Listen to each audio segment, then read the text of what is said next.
G'day there, ladies and gents of the internet. I am the Braveheart Aussie and welcome to a journey in world building. It's time to dive back into the water world of Ozovin. This week we're looking to explore the economy and society of the capital, the Fringe World Alliance. This is going to be a big episode, so strap in for this deep dive and I hope you enjoy it. As was officially flagged in the last world-building episode, the planet of Ozovin was settled as part of Phase 2 of the original scattering after the devastation of the malady was first discovered and the pharmaceutical cocktail known as the Fog implemented. This meant that the settlement of the planet did not suffer from the same initial setbacks created by the malady as many of the colonies during Wave 1 of the scattering. However, the challenge of settling an ocean world meant that the success rate of initial pods was only moderate despite the reasonably high level of habitability of the planet. The lack of permanent terrestrial land masses meant that the pods sent to Ozovin needed to be custom retrofitted to include flotation support as well as the capacity for the pods to disassemble and expand to form the initial platform for the colony establishment. This made Ozovin a tangibly more expensive location in which colonists could be sent compared to less habitable but terrestrially based worlds, and had the effect of limiting the number of colony pods sent to the planet during the scattering and in subsequent colonization waves. It also didn't guarantee the success of the colonization, with inclement weather, minor mechanical failures, and the devastating annual impact of the swell, all resulting in the success rate of the establishment of a colony presence on the planet at less than 60% of pods. This meant that at the time of the original URA colonization waves finished, a century after Wave 1 of the scattering, the population of Ozovin had reached only 75,000 people. This small comparative population was further impacted by the highly dispersed nature of the settlement pattern as a result of the aquatic nature of the planet's environment. Initial settlements built off the original pod-based platforms grew organically over centuries, with fertility rates maintaining only a small natural increase above and beyond local mortality rates. Drowning was and continues to be a leading cause of death on the planet, linked to a diverse range of incidences, including individuals simply falling over the edge of an atoll or floaton, or the full capsizing of a floaton due to the swell. Despite the challenges associated with the initial settlement of the planet, Ozovin has one of the highest levels of latent habitability for humans, and its expansive underwater biosphere means that the settlements that were successful in establishing themselves were able to draw upon well above average supplies of local resources. While the planet lacks a fish analogue, squid and mollusk analogues are extremely prevalent and have a protein structure that is consumable to humans with only limited preparation, and in extreme cases can be consumed raw. The planet also has comprehensive aquatic flora, with a diverse range of seaweeds and kelp varieties that are used in a range of industrial outputs, production of local alcohols called Nava, and as a direct food source for consumption. In particular, there is a specific kelp type variety that has extremely similar taste profile to that of kale, and also contains high levels of beneficial minerals and vitamins. This robust availability of diverse range of foodstuffs locally meant that the population transitioned away from artificial foods very quickly, and even to this day still does not rely upon artificial foods except in extreme circumstances. This, combined with the exposure to clean air and natural unfiltered sunlight, saw the underlying health and life expectancy of the people, in the absence of accidents, increase significantly. The initial settlement of the planet was focused exclusively on the creation of mobile floating islands called Floatons. These are roughly circular structures ranging from 100 feet at their smallest to the largest extending for more than a mile in diameter. When initially established around the core of a modified scatterpod, these floatons relied primarily on prevailing currents and wind streams for their mobility. This was subsequently supplemented by powered propulsion, though even now, the purpose of such propulsion units, usually in the form of micro-anti-gravity propulsors, is to shift islands away from unfavourable locations, such as in the path of a swell tsunami, or when they are stuck in Arctic latitudes, and moving them into currents and wind streams that can carry the island forward into more favourable locations. Initial resource collection of the Floatons was in the form of nomadic foraging, with extensive fishing by net and line providing the vast majority of protein requirements, while divers would manually cut kelp and seaweed for use by the Floaton industries and population. While the largest Floatons have the capacity to be home to up to 10,000 people, the extent to which further expansion of a Floaton can be justified eventually reaches its limit. This is because the amount of resources required to add a further 100 feet of diameter to a Floaton increases exponentially as the radius of the Floaton gets larger. When a Floaton reaches its maximum sustainable or optimal size and carrying capacity, increasingly cramped conditions on the structure act as an inherent incentive for the population to begin to move away. This is either through the establishment of new Floatons for individual families or small groups, or the migration of population to an atoll or another Floaton.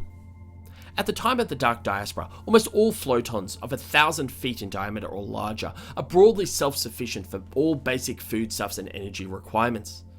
Smaller Floatons typically act as fishing fleets or resource gathering operations, which they can either process in situ or trade raw materials to larger Floatons, or in most cases establish atolls. Larger Floatons have the potential to act as something of mobile trade hubs, taking finished goods as well as people between major atolls on the planet.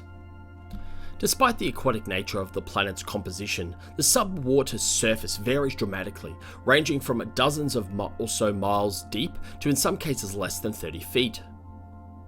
Orbital LiDAR mapping of the seafloor helped to fill in gaps in detail from surface-based surveying by the Floatons and identified 17 large subsurface continents and islands which represent parts of the world in which water depth is at its lowest.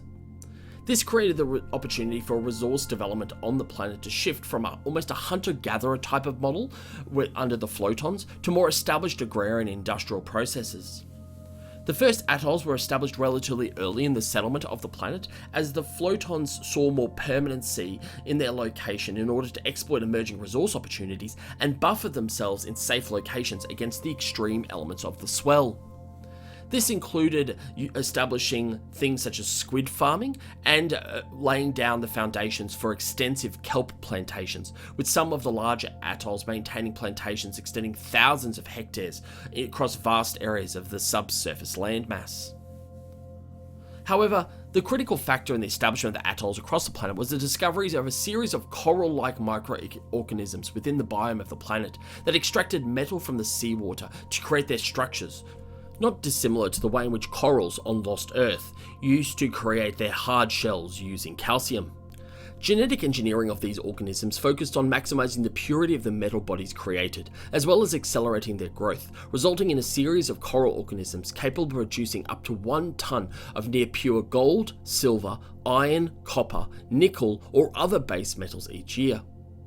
Production rates vary depending on the metal involved, as well as the extent of exposure of the location to high levels of geothermal venting, thereby substantially increasing the metal content of the water. As these locations tend to not be as favourable for kelp or fish farming, this has created something of an economic specialisation in the world and resulted in larger Floatons playing a critical role in trans-ocean trade.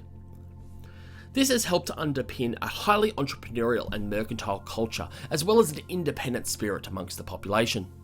There is a high degree of individual identity that is linked to the Floaton or atoll of your birth or residence, and this continues to supersede that of planetary citizenship when it comes to cultural presentation of the planet's residents out to the wider diaspora.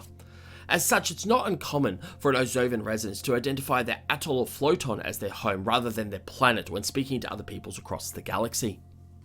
This independent culture has heavily influenced the governance arrangements of the planet. The early establishment of the planet during the scattering in the post-war and impact eras of Lost Earth meant that there has been and continues to be an abhorrence towards any type of surface military presence or activity. Trade embargoes and other types of economic sanctions have been the extent of conflict to date, and there has never been a full-scale war or even military incident among the atolls or Floatons of the planet.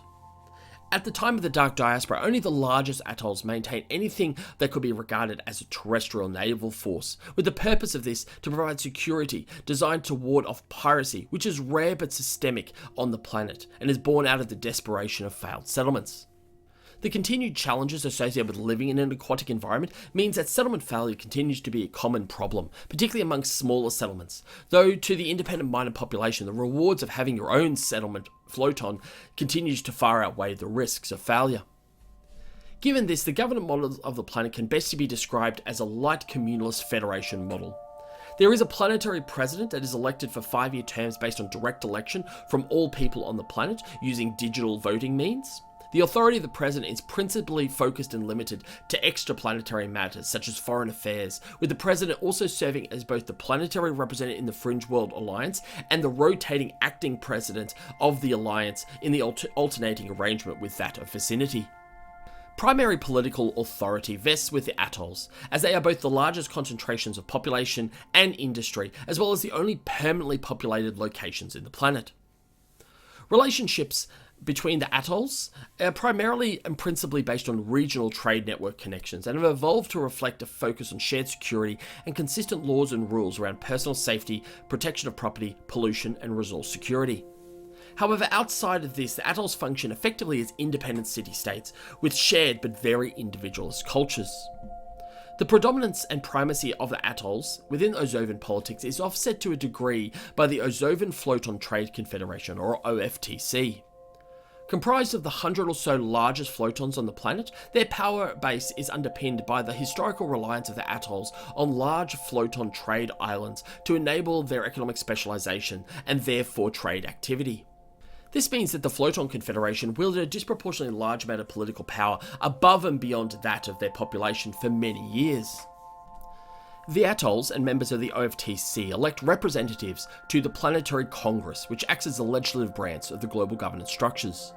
This body functions as a communalist representative organisation, with the majority of representatives being from Atolls, at around 60 to 65%. While this entrenches an inherent Floaton versus Atoll dynamic within the Congress, a lot of the issues that are dealt with are actually intra-regional in nature, which will see these established alliances break down into more regional coalitions between Atolls and Floatons that operate and exist in the same area. The authority of the Congress is also limited to the establishment of consistent regulations and laws across the planet to enable trade, as well as ensure the property and other rights and security guarantees mentioned earlier. But in effect, every single settlement operates as its own city, state, or town, whether that's an atoll and a floaton, and the extent to which the governance is held to high esteem or not is driven primarily by culture and socio-economic factors, with people who are unhappy with a particular settlement having a high degree of freedom to move from one settlement to another because of the constraints on labour availability and the high degree of dependence on population and skills to drive a lot of industries and prosperities in this planet. While the socioeconomics of the atolls tend to be broadly consistent, with variations reflecting the degree of socioeconomic specialization, sophistication, and success, the same cannot be said for the Floatons, which range from subsistence levels to some of the wealthiest households and industries on the planet. This has created something of an unofficial class system, with only the most successful and prosperous Floatons and the more permanent atolls wielding all the political power at a global level, while smaller Floatons have little to no say in global politics. However, this has not really created any sort of substantive issues, as the focus of the smaller Floatons tends to be on independence and self-reliance, in which global and interstellar matters have little to no relevance. Despite the independent mindset of the population, the extension of Ozovin politics and the projections of power beyond the world is principally through the form of its trade. As a net food producer, both in terms of fresh food as well as preserved and dried food products that are not artificial in nature, Ozovin maintains a trade surplus on all exports across the Dark Diaspora and trades as far as into the Galador hegemony, as well as even into parts of the Inuran Confederation in the northeast and northwest sectors of the Dark Diaspora, respectively. Ozovin seafood is seen as a particular luxury and is often served at Tyson Compact Sector official dinners as a demonstration of that sector's affluence by being able to import from the other side of the diaspora fresh seafood. This trade surplus, combined with the comparatively small population at around 4.5 million people, means that the underlying quality of living of people on the planet, despite its aquatic nature, is relatively high and is only marginally below that of Lost Earth in the 21st century prior to the War of Cataclysm. Apart from this trade, the other major factor in Ozovin's power projection is that of its participation and leadership in the Fringe World Alliance. This has had the effect of starting to create a consistent and uniform Ozovin cultural identity, even if this remains secondary to Atoll and Floaton-specific identities. However, nowhere is the existence of an Ozovin identity more prominent than on its capital, Atoll of Posedor. Home to over 50,000 people spread across 16 large platforms rising between 100 and 300 feet above the surface of the water, the planetary capital was only established late in the development history of Ozovin due to the increasing need of the planet to engage in nearby interstellar neighbours and to address resource availabilities and space constraints when dealing with their population growth. This initially involved the establishment of bilateral trade and migration agreements with nearby planets within the southwest quadrant of the Dark Diaspora. This included planets such as Ruscon, Kopachia, Fool's Edge, and Sahar. However, the most complementary relationship exists with that of the Arctic tundra world of Vicinity. Not only is the planet located closest to Ozovin at only 50 light years away, Vicinity possesses a highly terrestrial economy focused on wood, livestock, and other products highly sought after for Ozovin's economic base. Over the course of approximately a century, the interrelationship between Ozovin and Vicinity deepened, with people-to-people transfers allowing the excess population of Ozovin atolls and Floatons to emigrate to Vicinity. This migration flow continues to this day, despite the gender demographic challenges and idiosyncrasies associated with Vicinity's unique environment and geochemical attributes. This has allowed Ozovin's population to stabilise at a relatively manageable 4 to 5 million people over the course of the last 2 centuries. The Fringe World Alliance, formed out of the bilateral relationship between Ozovin and Vicinity, functions for the most of its life as a mutual defence and collaborative diplomatic treaty organisation. The demographic challenges of Vicinity resulted in the capital of Ozovin being selected as the home and host of the Alliance. As the Alliance has grown to include joint projects between the two planets, such as the rare earth developments on the planet of Corix, this has helped to create something of a cosmopolitan, sophisticated, and pseudo-diplomatic culture within Posedor. The largest learning, research, and development institutes are located on Posedor, and it continues to maintain the largest terrestrial spaceport on the planet, capable of handling larger coalition and free flagger vessels deorbiting onto the planet. It should be noted, however, that the decentralized nature of the population of the world, with Posedor representing less than 0.1% of the total population, means that it is very possible and in some cases more feasible for spacecraft to deorbit at any location of the planet to rendezvous directly with a Floaton or another atoll outside of the main capital.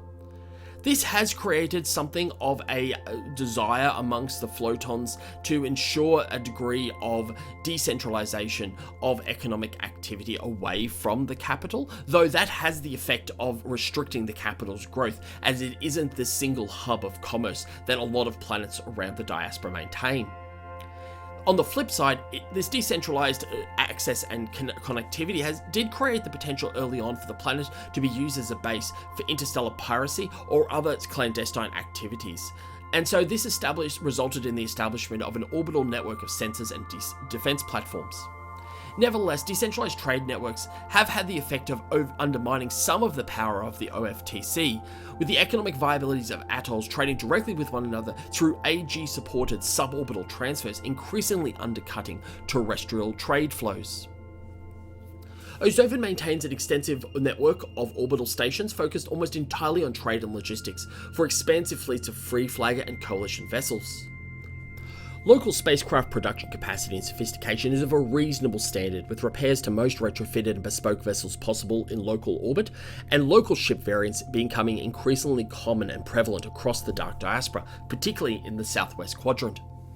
This capacity is supported by a small number of deep space asteroid mining and refining operations, which also help to provide metals and other resources to the planet that are not produced by coral mining at this time. However, there continues to be a significant focus on research and development on coral mining variations in order to improve the resource self-sufficiency of the planet. And that, ladies and gentlemen, is where I think we're going to leave it today. Ozovin is one of the most comprehensive settings that we're going to be looking at, as there are so many moving parts, both figuratively and literally, in this setting. There's the relationships between the Floatons and the atolls, the interrelationship with Vicinity and the Fringe World Alliance, and Ozovin's role as its capital, as well as the relative isolation of Ozovin away from other parts of the more populated space in the Dark Diaspora. And all of these things contribute to a very interesting dynamic within the setting. And we haven't even got to the terrors yet, which we're going to look at next time. If you have enjoyed this one, make sure you hit the like button and subscribe, and let me know in the comments below if you're enjoying it and if there's something else you'd like me to look at or cover as part of this setting. We have another lore video coming out this week, and I'm using the concept of a multi-generational story of the same series or family of women growing up at different times of the planet as a key driver or hook in the story narrative of the lore of this setting, so hopefully you enjoy that. But that is it for today. Thank you so much. Hope you have a wonderful day, and may the journey continue.